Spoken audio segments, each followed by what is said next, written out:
If you love the Mercer Island Library, it may soon be unrecognizable. This is a story of how Mercer Island Library is threatened, why it should be preserved, and how you can help. 33 years ago, a group of Mercer Islanders decided they needed a new library. They designed and built it. Nestled in a residential community a mile south of the town center of an island in Lake Washington, Mercer Island Library is a hidden gem. Over the years, it has been discovered and enjoyed by off-island visitors as well. This small town library is now threatened.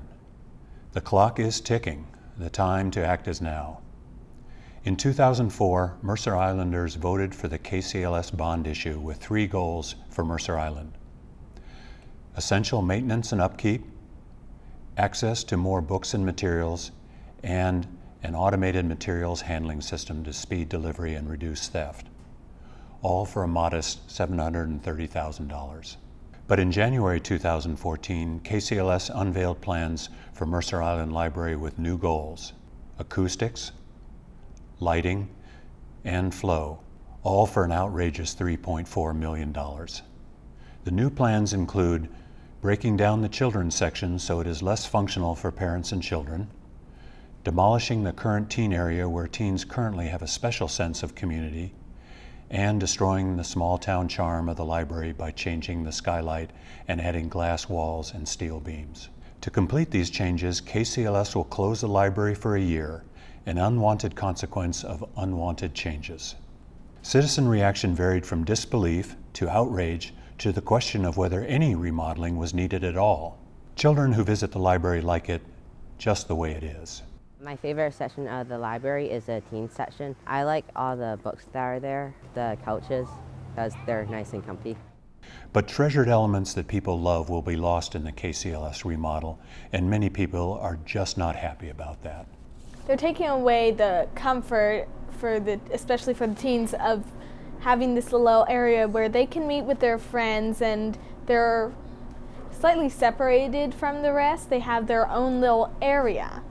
And with the new designs with the glass walls, they're so distracting when you're trying to have a meeting, because you can see and hear loudly what everyone else is doing, because they're magnifying the sound.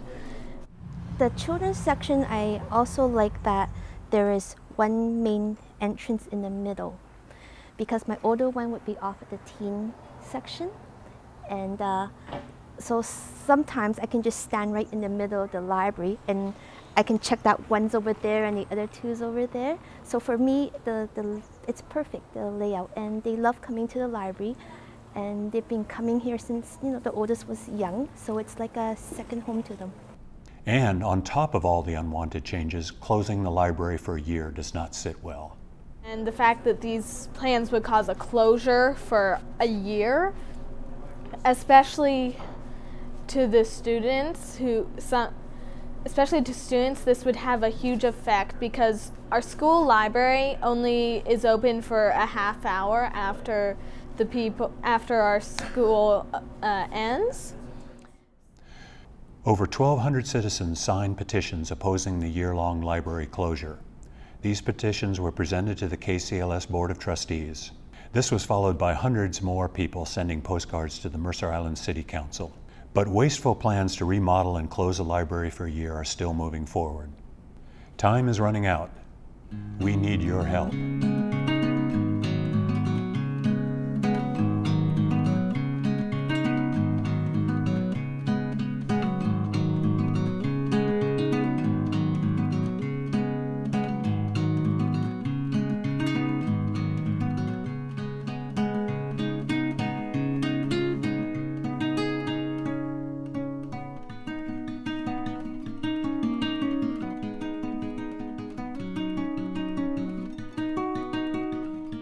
Never doubt that a small group of thoughtful citizens can change the world. Indeed, it is the only thing that ever has.